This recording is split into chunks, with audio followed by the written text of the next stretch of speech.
Merci beaucoup, Monsieur Prat. Je vous laisse enchaîner. Merci. Bonjour à tous. Je sais pas si ça marche. Ah oui. C'est bon. Bonjour à tous. Merci à la présidente, au vice-président et à la commission de donner l'occasion à un centre d'expertise indépendant au service des usagers des services financiers, comme vous l'avez rappelé, Madame la Présidente, de s'exprimer aujourd'hui sur le projet Pacte, puisque donc on est au service des épargnants français et européens. On fait beaucoup de recherches. J'ai apporté juste 3 exemples de ce qu'on fait qui est tout à fait pertinent pour le projet Pacte. Chaque année, on publie la seule étude sur les performances réelles de l'épargne longue et l'épargne retraite en Europe, y compris le cas français.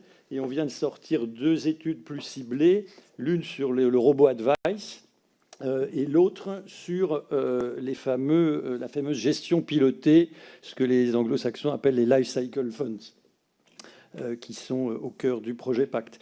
Donc nous soutenons très fortement les objectifs du projet Pacte. Si vous lisez, évidemment vous l'avez lu, la première page de l'exposé des motifs, favoriser la croissance des entreprises, notamment des PME, qui favorisent l'emploi et la croissance, surtout quand ce sont des PME innovatrices, le besoin d'actionnaires de long terme qui est noté, le besoin de développer le financement en fonds propres, donc effectivement en action, et le besoin de développer l'épargne longue.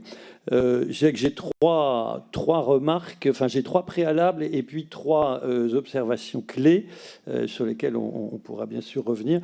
Les 3 préalables, c'est le premier, c'est que ne jamais oublier que l'épargne des ménages, c'est la principale source de financement de l'économie et que donc il faut faire attention à, je ne dirais pas réduire, mais accroître la confiance des épargnants qui, au niveau français et européen, est à un niveau très bas.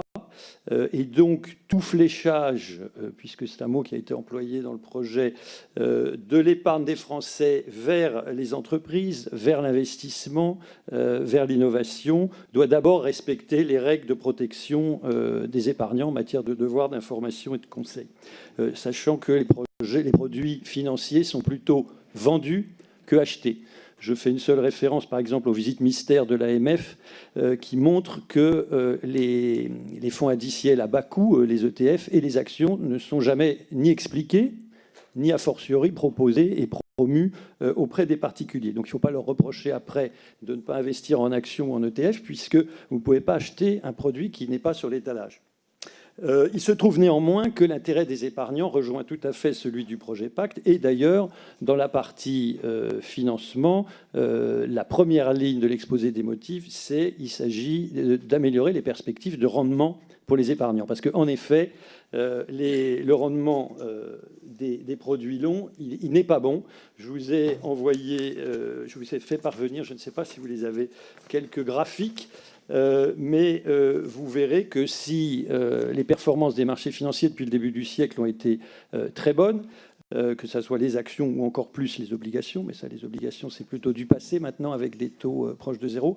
En revanche, quand on regarde les produits de placement qui sont effectivement proposés aux épargnants, là, il y a un gros gap, puisque donc en moyenne depuis le début du siècle, les marchés de capitaux, très simplement, moitié actions européennes, moitié obligations européennes, ont fait, après inflation, plus de 60 par an. Alors, bon, je ne sais pas si vous avez les graphiques, malheureusement, mais c'est la barre rouge. Mais on voit que la plupart des produits qui sont proposés aux épargnants, que ce soit les fonds de pension, l'assurance vie, etc., les produits packagés, comme on dit, sont parfois très, très en dessous.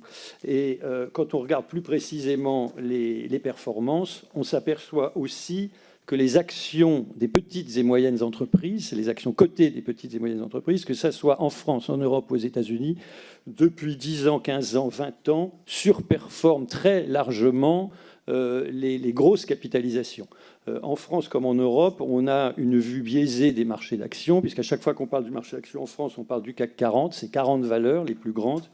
Quand on parle du marché européen, c'est le stock 50 valeurs. Je vous donne seulement le chiffre, puisque j'ai que 10 minutes, sur les marchés européens, mais je pourrais vous les donner aussi sur les marchés français.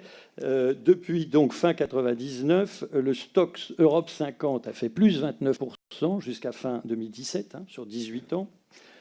L'inflation européenne, pas de chance, a fait plus 40%. Donc les gens, en fait, perdent du pouvoir d'achat. Ils auraient investi, non pas sur uniquement 50 actions des grandes entreprises qui non seulement détruisent de l'emploi, mais en plus donc croissent moins que les petites et moyennes, ils auraient fait plus 87%.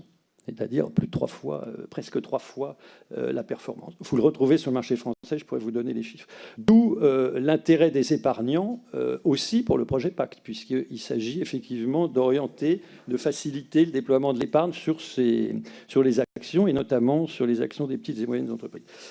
Deuxièmement, c'est mon deuxième préalable, il ne faut pas oublier que les épargnants français qu'on présente comme court-termistes et comme frileux le sont beaucoup moins, ils sont beaucoup moins court-termistes et beaucoup moins averses au risque que les investisseurs institutionnels. Si vous prenez directement et indirectement leur épargne financière, bon, d'abord, ils ont 61 de leur épargne dans l'immobilier.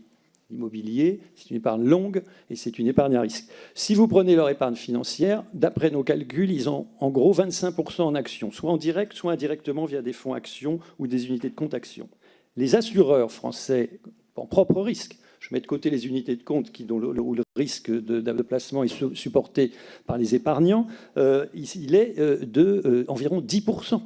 Un groupe comme AXA, c'est moins de 5% en actions. Donc il faut certes augmenter la part action des épargnants, mais il faut regarder donc sur le gros bloc d'épargne intermédiaire, donc par les assureurs, par les intermédiaires financiers, ce qui se passe au niveau des produits. Un PERP dont je suis administrateur, mais seulement administrateur, fonds en euros d'un PERP avec une duration, donc un horizon de placement de plus de 20 ans, 10% en actions, 10% seulement. Donc il faut, ça c'est je dirais la deuxième considération. La troisième, c'est qu'il faut regarder pas seulement l'échelon national, mais l'échelon européen. D'abord, il y a des très grandes initiatives européennes qui vont exactement dans la même direction que le projet Pacte. Il y a l'initiative de l'Union des marchés de capitaux et il y a le projet de produits d'épargne retraite individuel pan-européen. Il faut qu'il y ait de la cohérence et il faut qu'il y ait du soutien de part et d'autre. Alors, je dirais, moi, j'ai trois priorités vis-à-vis du projet Pacte, qui, encore une fois, les objectifs, nous sommes tout à fait d'accord. Le premier, donc, j'ai fait référence aux produits d'assurance. Pourquoi je fais référence aux produits d'assurance? C'est le premier produit d'épargne financière des Français, 1 600 milliards d'euros dans l'assurance vie, 16 milliards dans les PERP, 1% en épargne retraite longue. L'assurance vie, elle, est déjà assez longue, hein, puisque la durée moyenne de placement est de 12 ans. Donc, le numéro 1, qui n'a peut-être pas sa place dans le projet Pacte, mais il aurait au moins sa place dans l'exposé des motifs, c'est la réforme de solvabilité 2. Puisque les assureurs, à chaque fois qu'on leur dit, bah, regardez, dans un PERP, vous placez que 10% en actions, même dans une assurance vie classique, bah, la moyenne est encore plus basse, ils vont répondre, ah, c'est les contraintes de solvabilité 2.